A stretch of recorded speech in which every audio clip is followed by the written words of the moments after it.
What's going on, guys, and welcome back to another video. So as I do every Friday, I'm going to answer a bunch of you guys' questions and give you an update as to what is coming moving forward. We also have an update regarding President Biden and providing an answer on student loan forgiveness. That's actually pretty big. That means he actually has just 2 weeks to provide an answer.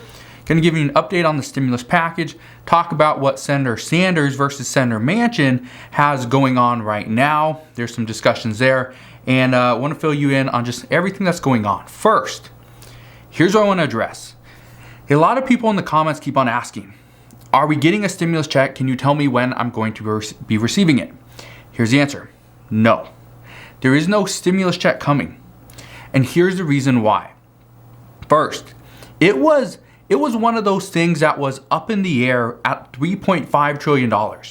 At $3.5 trillion in the Human Infrastructure Bill or stimulus package or Build Back Better Act, whatever you want to call it, that was still questionable.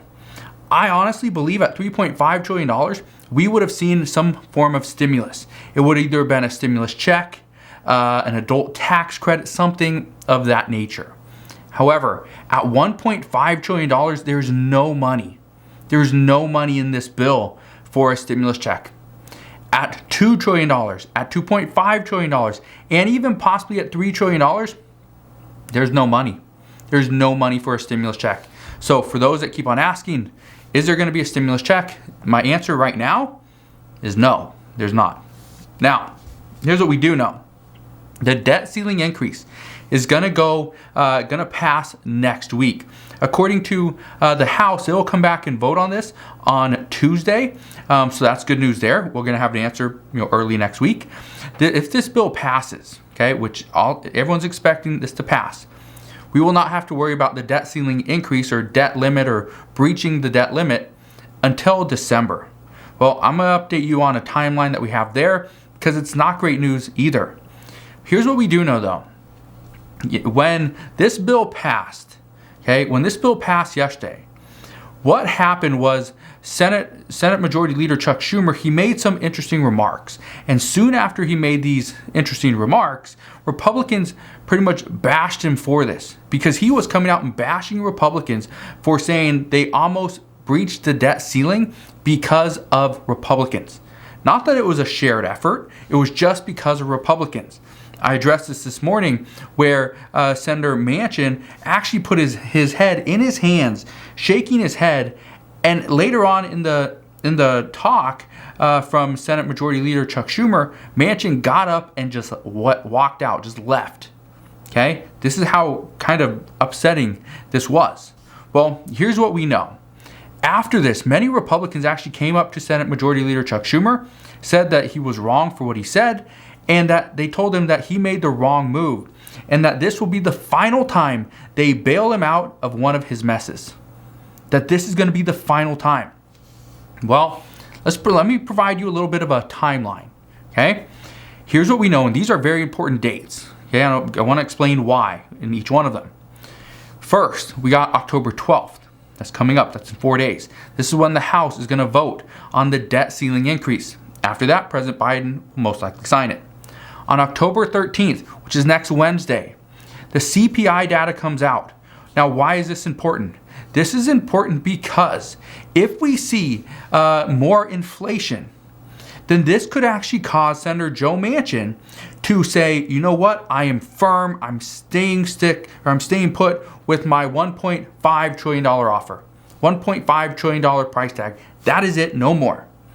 Right now, he said he's set on $1.5 trillion, but expectations are he's waiting for this new CPI report to come out. And again, that comes out on Wednesday. So I will be around here for that. I will provide you an update as we get it. But that's going to be a very big date. Also, in October, we got October 31st. That's a very important date. This is when Senator Schumer says we need to have the Human Infrastructure Bill passed. This is that potentially $1.9 to $2.3 trillion infrastructure bill.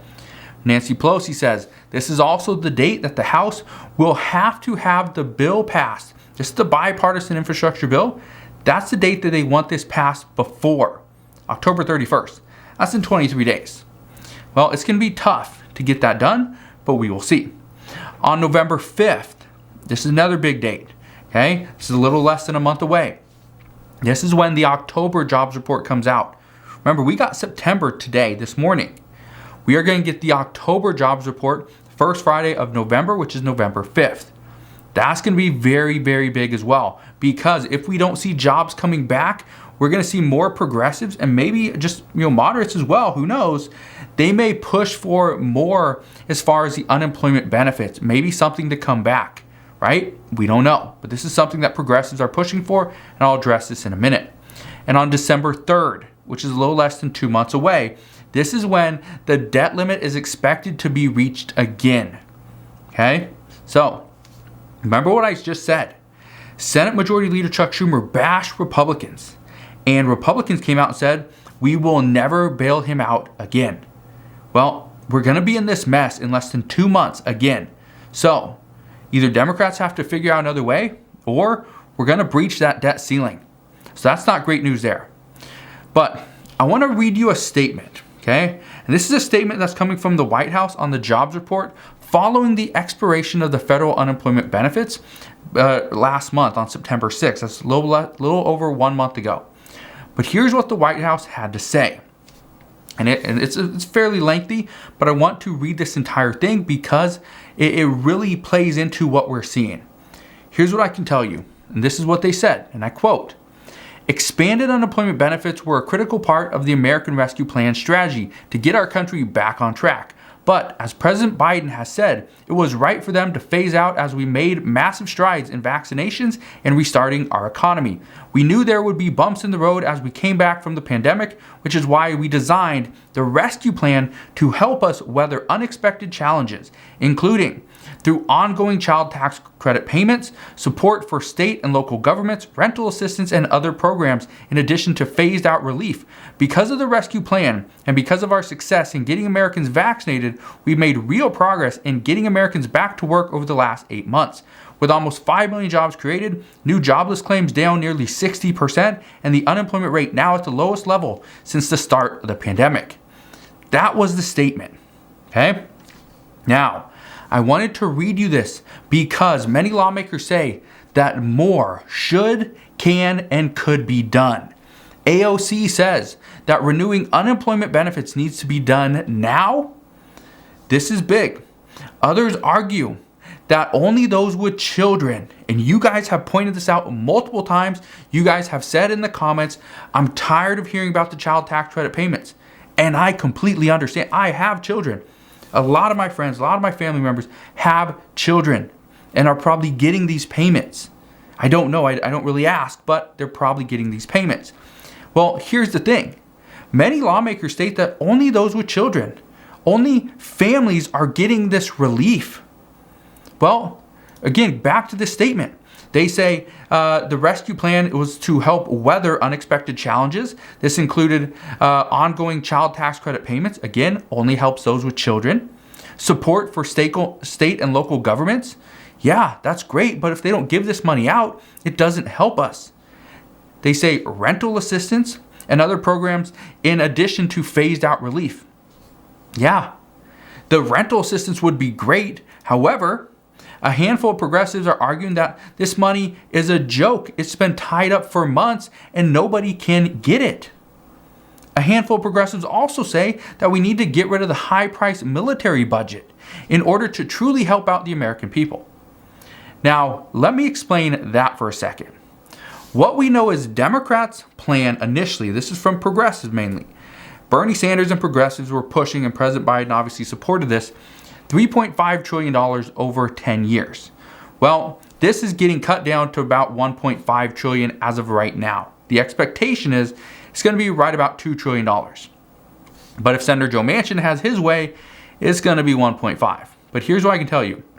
Representative Bush says that by cutting the military budget, not by 10%, like Alexandria Ocasio-Cortez wants, not by 15 or 20%, Representative Bush, Cori Bush, says we need to cut the military budget by 50%. 50%. And then, and only then, we would have enough funds to fund the entire Build Back Better Act without doing anything else. So let me break that down. The current bill is $3.5 trillion.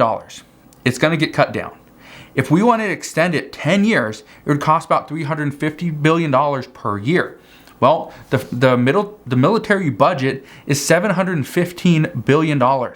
So it would actually cost, if we split 50%, is 357, we'll just say $357 billion, okay, is what that would be. $357 billion is more than we need by about $7 billion. So, yes, this could happen. This technically, it would work. But let me ask you this. Would you think cutting the military budget by 50% is a good move in order to provide the funding for this Build Back Better Act? Let me know down in the comment section below. Now, I know a lot of people ask, well, you always ask for our comments, but what do you think? Well, I'm going to give you just my idea here. First, do I think cutting the military budget by 50% is a good move? Probably not. In this time when we are making a lot of people very upset, okay? The American people are upset with the government, right? Other countries are upset with the United States. A lot of people are very upset with President Biden at this time. So cutting our military budget, probably not the best move, especially by 50%. AOC says possibly cut it by 10%. Could I see cutting the budget by 10%? Possibly, okay, possibly. But 50%, that's a little extreme.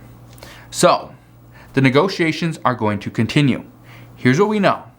The other day, Representative Ro Khanna, he suggested to President Biden that just sit down Senator Joe Manchin and Senator Bernie Sanders in a room and let them finish off the negotiations. Let them just pretty much have at one another. Well, President Biden suggested this would be similar to homicide. So probably not the best move going forward. But when Senator Bernie Sanders was asked about this, he said, and I quote, "I don't know if you are a movie writer. This is not a movie." And earlier this week, he said, "Two people do not have the right to sabotage what 48 want. What the President of the United States wants, that to me is wrong." So Bernie Sanders is not about to sit down in a room, or really anywhere, with Senator Joe Manchin or Kyrsten Sinema. That's what many people want. That's not going to happen. Senator Bernie Sanders does not want to hear what they have to say. He wants Senator Joe Manchin to tell President Biden what he wants, how much he's willing to accept, and then they can move forward from there. Whether Bernie Sanders accepts that or not, honestly, we don't know. Here's something else we do know. Today, Politico actually acquired a letter from progressives that they sent to President Biden, and they said, and this was actually from AOC and other progressives as well, but they said that President Biden has just 2 weeks to provide an answer as to whether or not he can cancel student debt. They say over the last 6 months, President Biden asked Education Secretary Miguel Cardona if he could cancel student debt, and he has yet to receive an answer. They want an answer by October 22nd. So, right now, these 14 Democrats are saying the results have to be released by October 22nd. They say that the people want to know, the people need to know in order to plan for the future. They say with the pandemic pause on student loans lifting in February, borrowers need to know how to plan for that future. The group also says, and I quote, "The time has come to release the memo and cancel student debt." They also say, "Doing so will benefit every citizen and support our communities. With a single signature, you can improve the economy, create new jobs, transform the lives of 45 million Americans, narrow the racial wealth gap, and maintain the trust of voters." I want to break that down. First, maintain the trust of voters. There were 2 things that President Biden promised during his campaign, during his presidential campaign. 2. 1, provide $200 per month to Social Security recipients. That right there is not going to happen. The second one is cancel up to $10,000 in student loan relief or student debt. Well, that one right there is in question. So those 2 things, maintain your trust of voters. Right now, it's not happening. Now, create new jobs. The jobs report came out today, and honestly, it's not looking great. So if you can create new jobs, great. Chances are it's not going to happen. We got other issues to deal with. Let me bring some other news to you as well.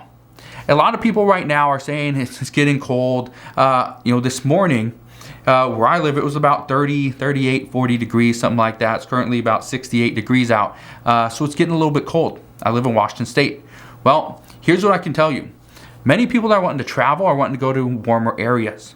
Well, the other day, what we learned is that the Caribbean, including Bermuda and the Bahamas, has actually been listed as a level 4 destination by the CDC.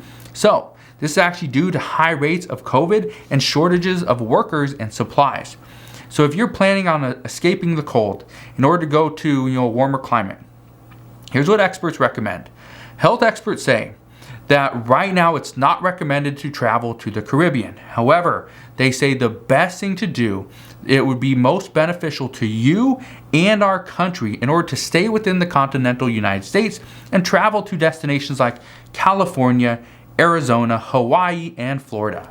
Now there's other states as well, Georgia, Mississippi, Texas, but they say if you want to travel, you want to see stuff that's very similar to something of an outside country, go to California, Arizona, Hawaii, and Florida. Those are the 4 top destinations as of right now. So if you have any questions on any of this stuff, please ask your questions down in the comment section below. Again, just want to thank you guys for watching. Consider subscribing. Go ahead and hit that like button if you enjoyed today's video, and I'll see you guys on the next one.